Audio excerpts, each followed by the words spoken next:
নমস্কার বন্ধুরা, কেমন আছেন আপনারা সবাই? আশা করি ভালো আছেন। তো চলে আসলাম রাতের খাবারের আয়োজন নিয়ে। তো আজকে দুপুরবেলা সবজি রান্না করছিলাম আর এই মুরগির মাংস ভুনা করছি।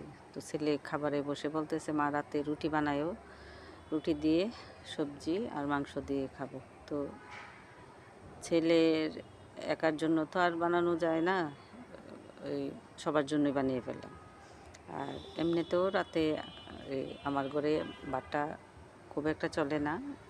দেখা যায় মাঝে মাঝে ছেলে আর নাতনি একটু ভাতটা খায়, যদি ছেলে বাসায় থাকে। আর আমরা সবাই যে রুটি, মুড়ি, দুধ, কলা, এখন আমের দিন, আম, দুধ, চিরা, এই কলা এগুলি দিয়ে রাতে খাওয়া হয়ে যায়। রাতে ভাত কেউ খায় না। তো আজকের আয়োজনটা একটু বড়সড়, কারণ সবাই খাবে রুটি, তাও আবার তেলের রুটি। আবার ছেলে বলতেছে যে ওই সুন্দর করে তেলের রুটি বানিয়ে দিও আমাকে। তো তেলের রুটিটা তো বানাতে একটু কষ্টই।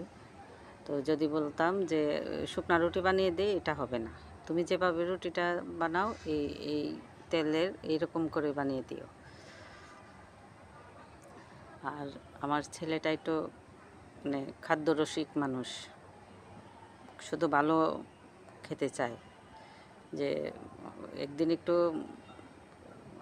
হালকা পাতলা কিছু হলে মা করে একটা ডাক দিবে, আইসে রান্নার আয়োজনটা দেখবে, দেখেই বলবে মা করে একটা ডাক দিবে।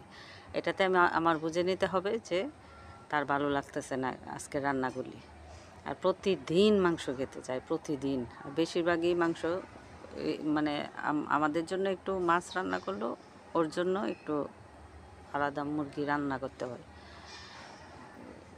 এত বড় ছেলে হয়েছে, অনার্সে পড়ে, এখনও কিন্তু ওই যে এই মাংস, শুধু মাংস, এরকম আর কি। তো আপনাদের সাথে কথা বলতে বলতে রুটি বলাও হয়ে গেছে, ভাজাও হয়ে গেছে, এখন খাওয়ার পালা। এখন এক এক করে সবাইকে দিয়ে দিব প্লেটে বেড়ে। তো ওর বাবার দিব শুধু সবজি দিয়ে, উনি আবার ওই যে ব্রয়লারের মুরগিটা খায় না। আর এদের জন্য এই যে সবজি আর মাংস বাটিয়ে দিয়ে দিব, ওরা টেবিলে নিয়ে যাবে। তো ছেলে মেয়ে সবাই বাসায় থাকলে যতই কষ্ট হোক আয়োজনটা করতে, তারপরও দিন শেষে ভালো লাগে যে না, ওরা বাসায় সবাই একসাথে, ভাই বোন সব একসাথে খেতে বসে, দেখতেও ভালো লাগে আমার কাছে। এ তো চলে যাবে, সময়ও শেষ হয়ে আসছে, পরে নাতনিকে নিয়ে একা একাই বাসায়।